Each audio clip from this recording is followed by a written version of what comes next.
What is eclectic homeschooling? What are the pros and the cons? And how does it all work? That's what we're talking about today.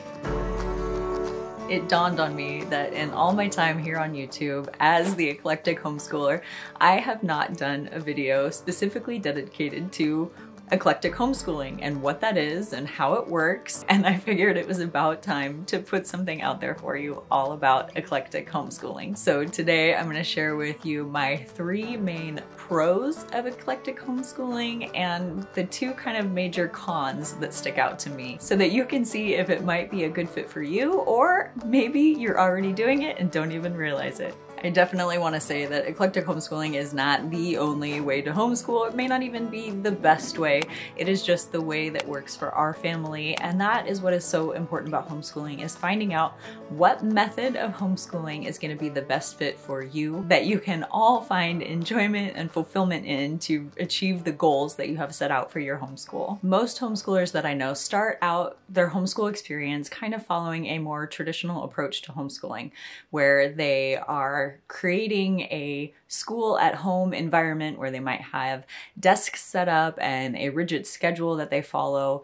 They have a different curriculum for every subject, for every kid, all on their own levels, and they're trying to manage their homeschool as if it was a school. And as they become more confident in their abilities as a homeschool family, or just the direction that they're going and what works for them, a lot of times they will then transition into a more eclectic form of homeschooling. So what is eclectic homeschooling? In a nutshell, eclectic homeschooling is not necessarily a method in itself. It is really choosing the bits and pieces from other more established homeschool methods that you enjoy, that work for you and for your kids, and piecing together a more individualized educational plan for your family. So some of the major kind of players out there in the homeschool method field are the traditional approach. There's also Charlotte Mason homeschooling or classical education. Things like Waldorf or Montessori or Reggio Emilia are also very big in the homeschool community. If you're not sure what some of those methods are, I've got a video that I'll link here as well as in the description below that will walk you through the top 6 main methods of homeschooling and give you a little bit of background information about each of those. So again, basically eclectic homeschooling then is just picking and choosing the bits and pieces that you like from each one of those methods. So for example, maybe you really like the nature study aspect of Charlotte Mason homeschooling, or maybe you like the more classical rote memorization aspect and working on Latin that is a lot of times involved in classical education. Or maybe you like a lot more of the hands-on, more project-based approach of a Waldorf or a Reggio Emilia education. And so eclectic homeschooling then can weave in each of those pieces that you like from those different methods and really build something that is specific to your family's interests and how they learn and what you want to achieve in your own individual homeschool. So let's get into my top 3 pros of the eclectic homeschool method. My first major pro of eclectic homeschooling is that it's flexible. Flexibility is one of the big things that we have to learn as homeschoolers just because life. And kids. Choosing an eclectic homeschooling method can really benefit you in this area because you can be really flexible in the curriculum that you choose and not feeling like you have to be tied down to any one set of curriculum.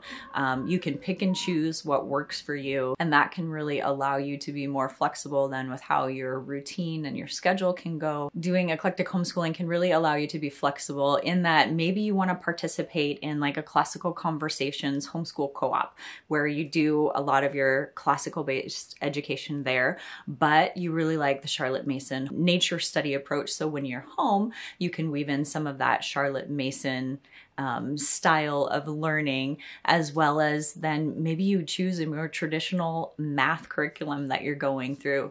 It is really allowing you to be flexible in what types of curriculum you choose, as well as how you go about learning. You don't have to feel tied down to one specific way of doing things, and that can be really freeing to a lot of people. My second biggest pro is that it is a truly personalized form of education. The longer that you are involved in homeschooling, the more that you really learn how children develop on different schedules. They learn how to read at different times. They are physically developing on different paces. They have different interests and different abilities. And choosing to homeschool in the Eclectic way really allows you to tailor make an education that is going to be specific to each individual child, rather than feeling like you have to do certain subjects or topics at certain times in their educational process. We can truly be able to meet them exactly where they're at and work on developing the skills that they need help in, as well as really encouraging and fostering a love of learning in the areas that they are interested in. And that ties into my third point, which is that eclectic homeschooling can really be a more interest-led approach to homeschooling. When you can choose curriculum that is based around your children's, not only their ability level, but their interest level, then those are going to be the things where education truly comes to life, and they can really own what they're doing and make it something that becomes a part of them and not just a bunch of facts that are stuffed into their head. We all want our children to grow up pursuing a career that is something that they're going to be excited about doing every day. There are far too many people out there that are just miserable at what they're doing because they don't know any different. And so when we can choose to focus a lot of our time and energy and effort on helping our kids to pursue their own interests as they go about homeschooling, your children are going to be thoroughly equipped and thoroughly efficient in the areas that they're interested in. And then they're going to be more likely to succeed later on in life in a field or a career that is something that they are passionate about. And that is something that is major for me in our homeschool. Choosing to use an eclectic homeschooling method can then really allow you to customize your child's education so that within a subject matter that they need to learn, you can specifically choose topics that they are interested about. So for instance, in science, you know that they have to learn science, but what aspect of science are they interested in that you can find a curriculum that fits and meets their needs, as well as something that they're going to be more interested in. It really makes such a difference and much less of a fight to get schoolwork done when the subjects that our kids are learning about are something that they're actually interested in. So then a couple of the cons are, number one, it can be overwhelming because there are so many choices and options for curriculum and methods and all of the things out there that sometimes it can be hard to pick and choose what is going to be best for you. If you are a purist to one specific method, say classical for instance, it can be much easier to search for curriculum that follows the classic approach, and there's going to be a whole lot less options out there. Whereas if you are choosing to do eclectic homeschooling, you might choose classical for one subject, Charlotte Mason for another subject, you might throw a little Waldorf in for something else.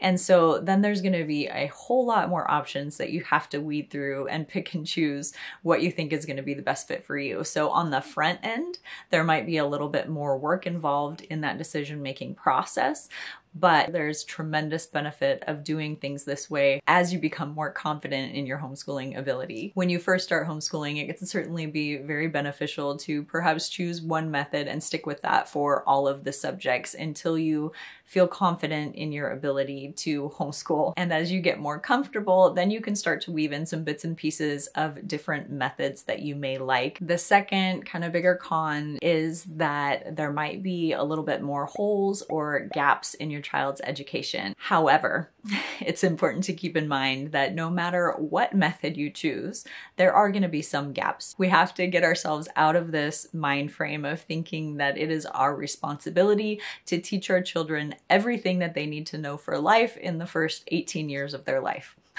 because that is just not realistic.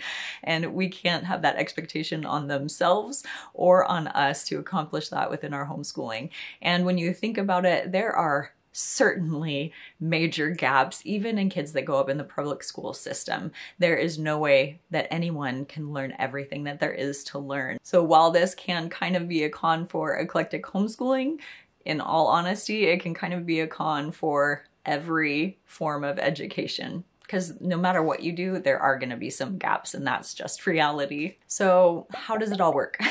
How do you put this together? A great way to figure out how this is going to work for you is to really just spend a little time diving into learning about each of the homeschool methods and maybe making a list of the things that you like about each specific method, and then finding ways to weave bits and pieces of each of those things into a beautiful tapestry that is your own making for your own individual homeschool. For our family, I love to teach things through a more literature-based approach and really living history and things like that. So I am very big on the Charlotte Mason method as far as history and geography and Bible study and those kind of things goes. We use a more classical approach for learning writing and language arts type of stuff. And then I also really love the concept of unit studies, and we have done a lot of that over the years.